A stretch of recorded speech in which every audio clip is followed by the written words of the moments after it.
You got your procedure down with the tether and the chain and all that chains that we already have it there, so I'm going to hook the chain one side of chain up with this. Yet we have a GPS tracker on chat so I can see where he is on the LiDAR scan and guiding through the path to the box. New terrifying discovery inside the Aztec-age rocket Blind Frog Ranch from the search of the long-lost treasure of a fallen Aztec emperor within the strange dark waters of this mysterious ranch to the discovery of a strange rock that hides secrets that are beyond our imagination. Here are the terrifying new discoveries made in the Aztec-age rock on Blind Frog Ranch. Seems like a lot of strange things seem to happen in Utah. First there's the investigation of the supernatural and the paranormal over at the Uinta Basin. Now there's this father and son duo that have been investigating the many underground caverns that are currently beneath the 160-acre ranch in eastern Utah. This ranch is known as Blind Frog Ranch. Hat was apparently named so aptly because of the massive presence of blind frogs that dwell within these dark underground caves. This is when Wayne Ollinger decided to give up his successful oil business so that he could concentrate on the next phase of his life. This involved the purchase of the 160-acre ranch so that he could finally set off on his dream of creating a wellness center out there in Utah. Unfortunately, it turned out that things weren't going to go exactly to plan with the discovery of strange objects such as meteorites and rare metals such as iridium. Wayne decided that perhaps his time may be better spent looking into what exactly may be going on with this strange land that he just acquired. Things moved so quickly that before anybody knew what was going on, Wayne had already gone ahead to recruit the likes of Eric Drummond, the world-renowned geologist and prospector known for his amazing findings ranging from the discoveries of several major wildcats to the unbelievable detection of diamonds in lab. This was when Wayne's devices were failing and he needed to know what was going on. Incredibly, this was when some more of these precious metals that mentioned earlier were discovered. Before long, Chad, Wayne's son, decided that the best thing for him to do at this point was to sell his home and his crop dusting business in Texas so that he could fully commit to join his father in Utah. This was a great addition to the team because Chad's ability to go on diving explorations in these dark and mysterious tunnels has proved to be immeasurable, as they had made several unbelievable finds with him working with them. One of such discoveries took place when the guys decided to take on one of these mysterious tunnels looking to get to a mysterious box that was down there. Wayne was grateful that they were even able to get to this point because they had spent the last few days knocking down everything within their path so that they could get to this mysterious item. Although all the jackhammering and drilling took a lot longer than they believed it would, they were pleased that they were eventually able to achieve their goal. The team didn't hesitate to celebrate this win. After all, it had taken about 2 years of work to even get to this point, so you can't blame them for even in the fact that finally, after such a long period of time, they were this close to seeing what was in the box. To be honest, it would have been so unfair if they weren't able to get to this mysterious box, especially as some members of the team had lofty ideas about who the box belonged to and what could be inside. For example, Dwayne guessed that the box may have belonged to King Montezuma II, the ninth monarch of the Aztec Empire. Now, thanks to all their hard work, these guys were going to confirm if this truly was Montezuma II gold. Apart from the historical significance of the find, this gold is said to be worth billions of dollars. We believe that chain is the phrase exciting times ahead. King Zuma II was a 16th century as emperor that was born to some certain level of greatness in or around 1466. Born into royalty, he was the great-grandson of Zuma I, the second Aztec emperor in history and the fifth king of Tenochtitlan and the son of Emperor Ashla. Upon reaching adulthood, Montezuma II will eventually succeed his uncle Val as the ruler of an empire that was considered to be at its peak, with its territory stretching from Mexico to what is now known as Honduras and Nicaragua. However, problems began long before the Spanish arrived, as the empire was starting to show signs of weakening when disputes due to the amount of tributes and human sacrifices. Regardless of such pressing problems, Montezuma II was actually recognized as a capable leader thanks to his highly religious leanings as well as his military experience. However, he did make questionable decisions. For example, one of his first official actions as emperor was to replace all government officials with young men from noble families. Nonetheless, they were able to help him create a powerful central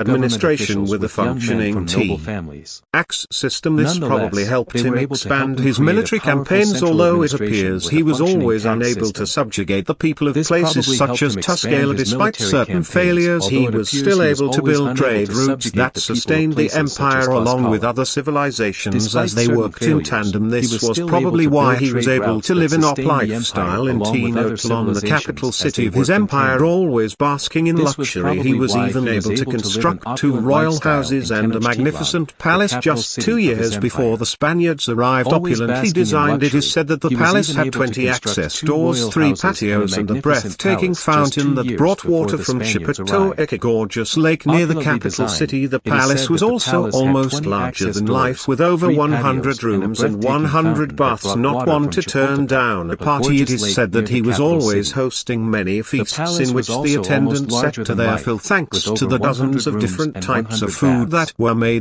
Not forget the amount of jewels this Aztec emperor always had on his person. I guess that's what happens when you have so many riches. Unfortunately, that didn't stop him from being a despotic leader due to his religious leanings. His constant demands for human tributes for sacrifice from many of the tribes under his charge began to cause so much instability and unrest thanks to the tribes like the Tsin who began to rebel against him. Unfortunately, these religious leanings and superstitions were also why he received the harrowing expedition of Hernán Cortés, the man who he believed represented the return of Quetzalcoatl in 1519. To be honest, was he really to know that the Spaniards would become cutthroat bandits that would ruin the lives of the emperor and his people? Soon they captured the emperor and made him a puppet king that was despised by his own people. Before long the people were so enraged they eventually stoned to death by his own people for letting the Spaniards conquer the Aztecs. To be honest, it would be a truly significant find for the team if this ended up true. Apparently the belief in this monumental amount of gold being in the possession of this Aztec emperor was based on the accounts of Hernán Cortés that led the expedition that eventually brought about the fall of the Aztec Empire. Apparently when he first met with the Aztec king, he was immediately taken aback by the stunning amount of gold he found in this chief's domain. Almost overwhelmed by what he saw, he described seeing entire rooms filled with gold, jewels and other precious items, rather than perhaps offering services that may have benefited both the Spanish and the Aztecs. The conquistador decided that the best thing for him to do was to return home so that he'd spend the year raising the army that would help him snatch all that gold from the Aztec king and his people. Seems rational, right? Any one of us would have done that. To his shock, however, Hernán Cortés would find that all the gold was gone when he returned to take the city from the Aztecs. Incredibly, the books of history have it that this gold has never been seen ever since those dark days. Some historians are of the belief that the gold was packed away to Utah where it was buried for its safety. Well, we truly hope that the duane and the guys were actually encroaching on this unbelievable treasure, because the payoff is truly huge. Apparently the gold alone came up to a value of $3 billion today. Let's see how they moved forward. Upon getting to the site of their dive, the team began to put the plan together while also stalking themselves with tools and devices that will help them with this underwater expedition. The tension in the air was palpable as the guys that will remain on land are shows going into the dark waters of this massive cavern that they will be well looked after. The only story that is coming out of this expedition is that the team found this treasure. Chad is warned to take it easy and not to do anything that would make him get lost as much as Chad is experienced. This is sound advice because we all know how unpredictable the water could be sometimes. Experience cannot prevent a tragedy. Once everything was confirmed to be good, Wayne instructs Chad to tug on the cord linked to Charlie when he comes across the box in the water. That way they know it's time for Chad to make his way back up. Watching him go down is a moment that was filled with unimaginable excitement for Wayne and his crew. Wayne is convinced that there is something down there in the cavern, and it almost appears as if the cavern is holding on tightly to its secrets. Despite the almost overwhelming nature of their mission, the team decides to remain steadfast in its approach. Nothing was going to stop them from getting to the box or what may be inside of it. If they were able to find any gold in the ores that may be in the boxes, it looks like their futures were made, perhaps even for life, because that gold would be worth billions. That would make everything that they'd experienced so far worthwhile. With Dwayne leading leading the way for Chad from their radar above ground duane.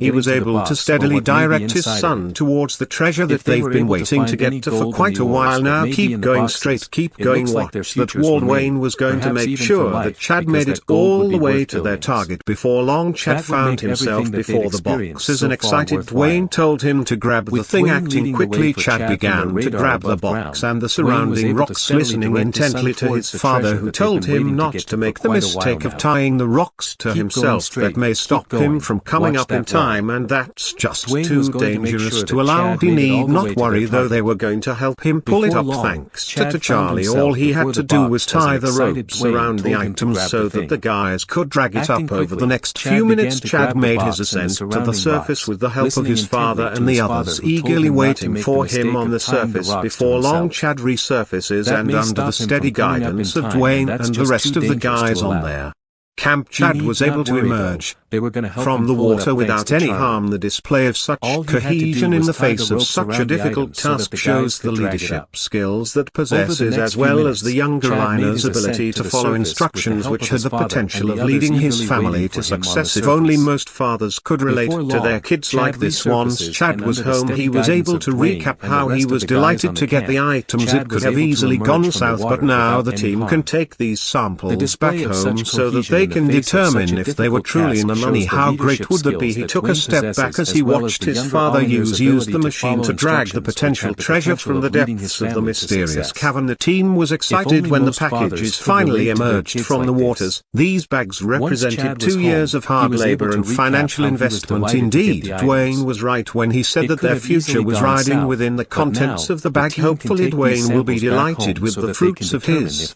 labor. Well, the time for looking and planning, executing the plan are all over. Now it's time to see that they've got. Before long, the team was back at the base, excited by what they had just achieved. They wasted little time tearing into the bag as they were filled with eagerness to see what Chad had dragged up for them. It must be said that despite being in such an exciting moment, there were those who were still tense as the bags were being opened. After all, as we mentioned earlier, their futures are riding on this. What if this was a dud? What if they had just wasted all that money looking for what didn't exist for the last 2 years? Can Chad still return to his sharecropping business? Well, with nerves of steel, the guys wait for their futures to be decided. The prospects weren't so bad after all. Duane can take solace in a video he found. In this video, Eric told Bellingham that the rocks could actually be part of the treasure, and what value could the rocks have by themselves? Could there be something inside the rocks?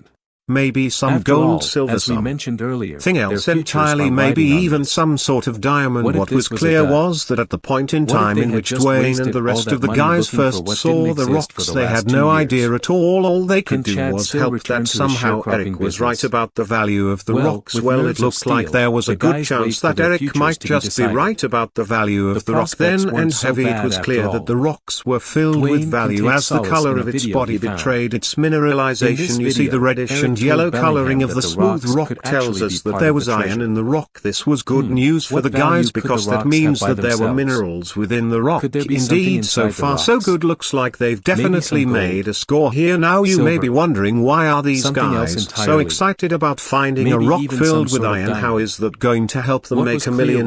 Well, the guys were excited about the discovery of this rock because this made them remember an old prospector saying, which goes like, gold rides an iron horse. Apparently this was because gold tends to be found alongside iron when it comes to forms like this rock and perhaps other similar geological objects or structures. As such, seeing a high iron content within rocks like these down in the water is a good lead for the treasure hunting team. While it may not be their fallen monarch's hidden treasure, if they could find other rocks like this, they could be in for a discovery worth millions of dollars, maybe even tens of millions of dollars. After some time and analysis, the team confessed that this was the first time that they had seen something like this in the area, perhaps even ever. Apparently the black marking on the rock was proof that there was hydrothermal alteration on the rock from an igneous source. This is an interesting fact because there were no volcanoes or lavas in the area, at least not within a 60 meters radius. This indicates that the rocks may have been moved there. At the very least, the rocks did not originate from the cavern, just like they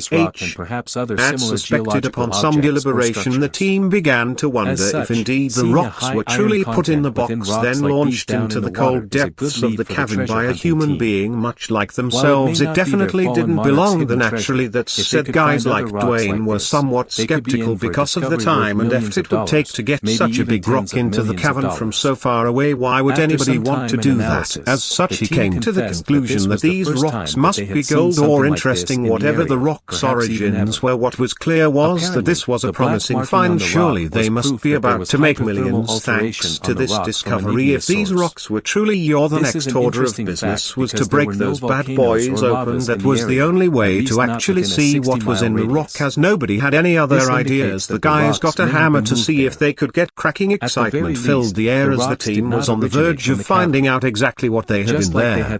Possession following some hammering. The team was fascinated by the metal that they found in the rock. Clearly it wasn't gold. However, the team barely appeared to be disappointed, not even for one moment, because they were eager to know what this metal could be. Its glimmer made them guess that it might be silver, but even this was disproved because soon the team noticed a strange cylinder that was in the rock that they had just cracked open. How on earth did that get in there? That was definitely not an act of nature. There's no way you can tell them or anybody else that somebody didn't put that thing there. How and why, though, that we may not know at the moment, but it was clear to everybody in the room and everybody watching from home that somebody somehow found a way to drill a hole in that rock so that they could put that cylinder in there. Although the team were still hung up on whether or not the rock was made up of some sort of precious metal, they still couldn't get over the presence of the strange cylinder that was stashed away in the rock. That Hay had just smashed open. The team wondered if it could possibly be Aztec silver, but it was something that never seemed to exist because they were always described as having gold, not necessarily silver, and this conclusion made things even more confusing for the team. Was the strange cylinder even made of silver? Eager to get to the bottom of that little question, the team decided to test whether or not the cylinder was actually made of silver. Thanks to the malleability of silver, the team didn't need to do much to find out if the cylinder was made of silver. All they had to do was see if it would bend to the wheel of their hammer. To their surprise, rather than flattening out the cylinder, the hammer smashed the strange item to bits. Guess it wasn't made of silver after all. At least they could cross it off the list of the things the item could be. That said, what on earth could the item be? Eager to learn more about what just happened, the team proposed that maybe it was time to smash into their